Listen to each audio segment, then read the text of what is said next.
Step 1. Remove all the packing material from the walker. Step 2. Verify that all the parts are present. Step 3. Unfold the walker by spreading the sides out until they lock in place. Step 4. When installing the front legs, the wheels must be on the outside. Slide the left front leg over the front left side of the walker frame.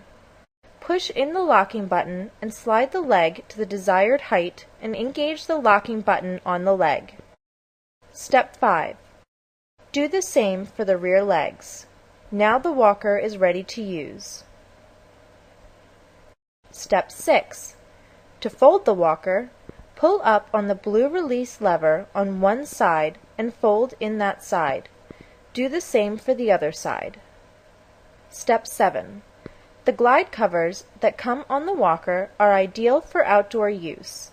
If the walker is going to be used indoors and outdoors, then the glide caps should be used. The walker tips can be removed by twisting while pulling off. Step 8. Now the glide caps can be slid onto the rear legs.